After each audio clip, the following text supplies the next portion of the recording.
Le deuxième niveau de compétence que vous devez maîtriser dans le management de vos joueurs, de votre club ou de votre équipe, c'est le niveau de la santé. Vous devez connaître les raisons pour lesquelles les joueurs se blessent et vous devez connaître les raisons ou les moyens par lesquels ils vont éviter les blessures. Et ceci aussi fait partie de ce que je maîtrise et des compétences et des connaissances que je souhaite partager avec ceux des interlocuteurs que j'aurai dans mes séminaires intéressés par ce deuxième niveau de compétence qu'est la santé. Alors la santé, c'est relativement simple de la maîtriser, même si on a l'impression qu'on ne la maîtrise pas du tout.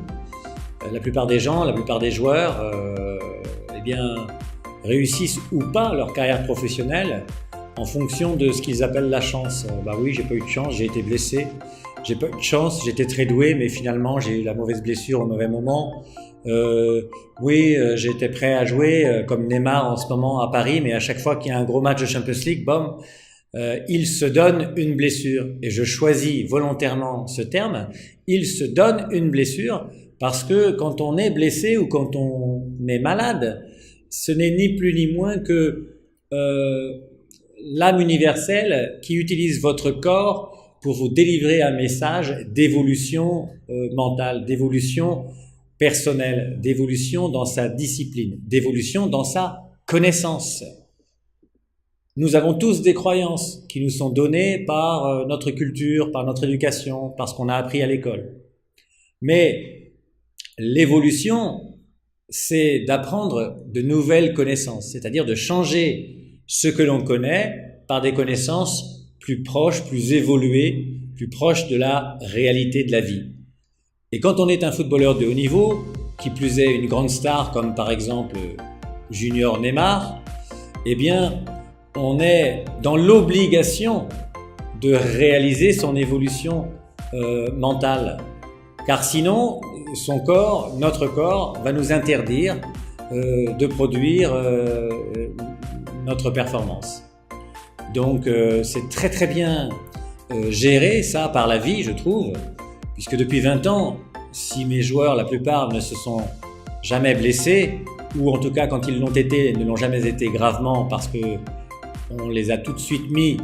dans la conscience des raisons pour lesquelles ils s'étaient blessés, donc on leur a donné la chance de pouvoir faire évoluer ce qui avait lieu de faire évoluer dans leur connaissance mentale et donc leur donner la chance de faire des changements efficaces pour le mieux-être de leur propre personne dans leur vie.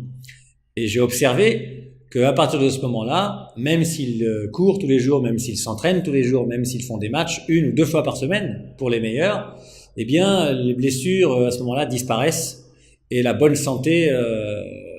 prend la place. Et ça, c'est très intéressant pour un président de club, un directeur sportif, un manager de joueurs, un manager d'équipe professionnelle ou un joueur lui-même ou un intermédiaire, de vraiment maîtriser les 10 messages, par exemple, du corps physique que le corps physique délivre à la conscience d'un être humain. Alors quand il s'agit d'un joueur, c'est très régulier et les joueurs d'ailleurs adorent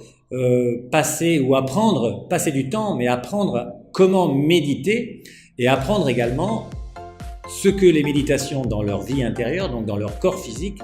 leur donnent comme message. Ils ressentent tout de suite, puisqu'en plus ils sont jeunes, le mieux-être physique, la capacité naturelle que la vie leur a donnée et que leur corps contient en lui de récupérer et même de cicatriser des blessures très rapidement quand ils s'en donnent quand même. Ça, c'est merveilleux à faire constater à un joueur et ça a comme effet immédiat de lui donner une confiance, c'est-à-dire une force mentale et une foi, on va dire, en sa solidité physique qui fait qu'il n'a pas peur de jouer les duels, il n'a pas peur de faire des efforts même quand il a mal, il n'a pas peur, il a vraiment confiance dans la force et la résistance de son corps physique au fur et à mesure de ses méditations dans son corps et au fur et à mesure de sa capacité à entendre et comprendre les messages que celui-ci, son corps physique, lui délivre. C'est très important parce que, en même temps que son corps physique lui délivre des messages, son jeu également participe de son éducation à la santé. Par exemple, il y a des joueurs qui ne savent pas faire de gestes de frappe de balle à un moment donné dans leur carrière. Et puis, pour réussir ces nouvelles frappes de balle, pour les maîtriser, il faut faire évoluer quelque chose dans leur corps physique. Il faut faire évoluer quelque chose dans leur mobilité articulaire. Il faut faire évoluer quelque chose, donc, dans le mouvement de leur corps physique, une nouvelle fois. Eh bien, ce mouvement qui se refusait à eux avant, eh bien, peut être autorisé et donné par leur corps physique à partir du moment où le joueur va faire évoluer dans sa conscience les objectifs qu'il a dans son jeu gestuel, les objectifs qu'il a dans sa technique, les objectifs qu'il a dans le fait d'utiliser un nouvel espace. S'il veut utiliser ou créer une trajectoire qu'il ne savait pas faire avant, il est obligé de faire évoluer sa gestuelle, c'est-à-dire ce que j'appelle le corps professionnel. Son corps professionnel, son corps de footballeur doit apprendre un mouvement nouveau, et dans sa forme et dans son rythme. C'est ça la technique. Eh bien, pour faire évoluer techniquement un joueur, il y a lieu pour lui, et le devoir, l'obligation, d'évoluer également mentalement sur lui-même vers une connaissance nouvelle. C'est ce que le produit que j'offre, les contenus que j'offre, permettent aux joueurs de faire, c'est-à-dire d'évoluer. Et quand on évolue, eh bien, on participe à l'évolution également de sa santé physique, à l'évolution également de sa confiance, donc à l'évolution de son apaisement émotionnel et à l'évolution en même temps de son intelligence mentale. Et puis il y a un troisième niveau de compétence, un troisième niveau de connaissance, toujours concernant la santé, qui est la compréhension des messages délivrés par notre environnement immédiat, social, extérieur. Par exemple, qu'est-ce que les joueurs d'une équipe délivrent comme message à un joueur chaque jour? Souvent, c'est le même. Des fois, ça dure pendant des mois, jusqu'à ce que le joueur comprenne pourquoi il a telle réflexion, pourquoi il a tel problème avec telle personne, pourquoi il a comme un blocage avec le directeur sportif, pourquoi il sent que le manager n'est pas très proche de lui. Tout ça participe comme message à l'évolution personnelle, individuelle, sur ses propres connaissances de la vie, cette fois-ci, du joueur. Quelque chose en lui cherche à évoluer parce que son manager le lui fait sentir. Quelque chose, la même chose en général au même moment, cherche encore à évoluer parce que, avec son partenaire immédiat dans le jeu, il y a quelque chose qui passe pas. Et puis il vit la même chose dans sa famille, il vit la même chose dans son environnement social. Il vit la même chose quand il va au restaurant, car il est toujours le même. Et la vie extérieure est toujours également en train de lui délivrer au même moment, à une même période de vie, un seul et même message, bien souvent, très important pour son évolution personnelle, pour son évolution donc, je dirais, spirituelle. Que l'on soit croyant ou pas, nous devons évoluer mentalement et tout contribue dans l'environnement, dans sa vie intérieure du corps physique, comme dans son jeu, à faire que la personnalité du joueur puisse évoluer sur quelque chose de bien précis. Je veux vraiment partager cette connaissance avec vous, acteurs des clubs professionnels, acteurs des fédérations nationales et de vos sélections nationales, parce que les plus grands joueurs du monde, de votre nation, de votre continent, sont les exemples de vie physique, mentale et sportive que les membres de la communauté, en particulier les enfants, les jeunes, vont copier, vont imiter et vont chercher à comprendre, à analyser. Ça, c'est la gestion de la santé de vos joueurs. Et puis, un troisième niveau de compétence est requis lorsque l'on est président de club, lorsque l'on est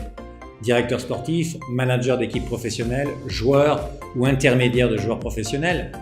c'est le domaine des droits du joueur. Les droits sportifs, les droits commerciaux, les droits à l'image, aujourd'hui ont une valeur pour certains grands joueurs inestimable, très importante, parce qu'ils vendent beaucoup, parce que leur image peut faire passer des informations, parce que leur compétence peut faire gagner des titres. Donc tous ces droits-là, droits sportifs, droits à l'image et droits commerciaux, doivent être régis, managés avec la plus grande précaution, toujours au regard de la performance sportive, au regard de la performance de santé physique, au regard de la performance d'évolution spirituelle ou mentale, car tout est énergie, tout a un effet sur la réalité physique que nous vivons. Donc pour un joueur professionnel, qui plus est quand il est star, tout ce qu'il va choisir de porter, de représenter comme image, tout ce qu'il va choisir de créer et de vendre comme objet commercialement, tout ce qu'il va choisir également de réaliser sportivement, eh bien va avoir un impact sur sa santé physique, va avoir un impact sur son résultat professionnel, va avoir un impact sur sa communauté, donc va avoir un impact par logique universelle, ce qu'on appelle la loi d'attraction scientifiquement, eh bien sur lui-même en retour. La seule chose que l'on ignore, c'est combien de temps ça va prendre. Donc quand vous choisissez, vous les agents, vous les intermédiaires, vous les présidents de club, vous même les joueurs, vous les managers, vous les directeurs sportifs, de faire porter à votre club, à votre équipe, à votre stade, à vos joueurs, l'image d'un produit, l'image quelle qu'elle soit, ou la parole, le mot, le sens d'une phrase en termes de communication, ça va avoir un effet très important sur la santé physique des joueurs, sur leur santé professionnelle footballistique et donc sur la santé de votre équipe, sur la santé de votre club. Je prends des exemples bien souvent de marques qui choisissent des joueurs pour vendre plus de produits et s'attacher à la sympathie de la communauté internationale. Quand ces marques aident réellement dans leur intention l'évolution spirituelle ou l'évolution dans sa compréhension et dans sa vie, cette communauté, eh bien, les joueurs qui portent cette image vont ne s'en sentir que mieux. Et là, l'agent, l'intermédiaire, le président de club, le joueur ou le manager auront fait un acte de management de carrière très positif. Mais malheureusement, bien souvent, on ignore, ou on ne fait pas attention, ou on n'a pas la connaissance de l'effet immédiat sur la performance du joueur, de santé, sur la performance sportive, mais sur la performance aussi émotionnelle de bien-être, que certains choix commerciaux, certains choix d'image que vous leur collez, certains même messages que vous leur demandez de représenter, sont à l'encontre et même des principes de vie, mais surtout des principes de la santé physique, des principes de la performance sportive ou de bien-être. Et je vois bien souvent, malheureusement, beaucoup de super joueurs très talentueux être bloqués dans leur évolution comme Neymar en ce moment, mais d'autres, Maradona à un moment donné, Michel Platini à une époque plus ancienne, a été bloqué dans sa course à la Champions League, a été bloqué dans sa course à la Coupe du Monde avec l'équipe de France. Donc au niveau international, il a été quelque peu chahuté et bloqué parce qu'il était porteur d'une image qui n'avait pas lieu d'être au niveau international. Il n'avait pas pris conscience du message qui était le sien, celui de son âme, dans son esprit. Il ne savait pas, à ce moment-là, par exemple, Michel Platini, qu'il était venu dire une vérité sur ce que devrait être le jeu, ce que devrait être la santé du joueur ou les critères de choix d'un joueur. Il l'a délivré, mais il l'a pas vraiment clamé. Il a un peu composé, puisque lui-même n'étant pas quelqu'un de physique, il est allé à la Juventus de Turin, non seulement y vivre une aventure personnelle et sportive fantastique, mais malheureusement cette énergie-là était une énergie basée sur le physique. ce qui était contraire aux convictions profondes du joueur Michel Platini. Le joueur Michel Platini était convaincu du beau jeu, du jeu efficace, du jeu technique collectif. La Juve basait et base encore aujourd'hui son jeu sur la dimension physique, la capacité à être plus fort, à courir plus longtemps, à courir plus souvent, à répéter les efforts, à ne jamais se blesser, à pouvoir être plus fort physiquement que les autres. Voilà pourquoi Michel Platini, du point de vue énergétique, n'est pas devenu le meilleur joueur du monde, c'est-à-dire qu'il n'a jamais gagné la Coupe du Monde. Voilà pourquoi Zidane, lui, est passé dans la notoriété internationale. Pourquoi? Parce que lui a choisi d'aller évoluer à la Juventus de Turin et a choisi à un moment donné, quand il a eu appris tous les efforts de discipline que la Juventus lui a appris, il a décidé de s'écouter et d'aller au Real Madrid vivre vraiment sa plénitude sportive. Il a été vraiment bien conseillé, bien intuitivement relié à lui-même sur le fait de choisir dans son parcours d'aller apprendre la discipline physique à la Juventus, de la discipline tactique à la Juventus et de suivre ensuite au Real Madrid ce jeu chatoyant qui lui correspondait si bien. Ce n'est pas un hasard si quelques années, 10 ans plus tard, il a été l'élu manager numéro 1 à être le premier à avoir gagné 3 Champions League d'affilée. Ce n'est pas un hasard encore s'il a choisi d'arrêter après ces 3 titres-là, parce qu'il a senti que les principes qui sont les siens n'étaient plus respectés au sein même du Real Madrid. Je trouve que ces gens qui managent, qu'ils soient présidents, directeurs sportifs, managers d'équipes professionnelles ou coachs, qui sont souvent les meilleurs conseillers des joueurs, ou intermédiaires ou agents de joueurs eux-mêmes, parents de joueurs, doivent apprendre et connaître les règles qui agissent et qui interagissent dans les choix d'utilisation des droits commerciaux, des droits d'image et des droits sportifs des joueurs. On ne choisit pas impunément, sans la conscience, une marque de football pour un joueur. On ne choisit pas impunément une marque qui va utiliser l'image de vous-même, du joueur. On ne choisit pas non plus de vendre tel ou tel produit selon ce que l'on est, selon qui on est, selon ce que l'on représente en tant que joueur. Il faut faire très attention à bien choisir ses joueurs quand on est un président, mais à bien choisir les énergies qu'on va représenter lorsqu'on est un joueur. Et il faut donc connaître toutes ces règles que je m'apprête à vous partager, que les joueurs doivent respecter pour être à leur meilleur niveau de performance footballistique, à leur meilleur niveau de performance de santé et à leur meilleure performance de bien-être émotionnel et mental en permanence. Il faut même tout faire pour que toutes ces composantes énergétiques viennent booster le taux vibratoire du joueur pour qu'il soit encore mieux protégé, mieux connecté à des niveaux de performance et des niveaux de compétences, à des intuitions d'autant plus remarquables que les énergies qui vont composer sa vie, liées à ses choix d'appartenance commerciale, d'image ou sportif, vers le haut ou vers le bas.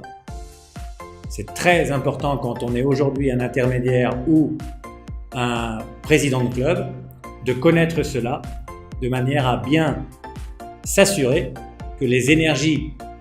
que l'on attire à soi ou que l'on cherche à représenter sont en accord avec ce que l'on est réellement.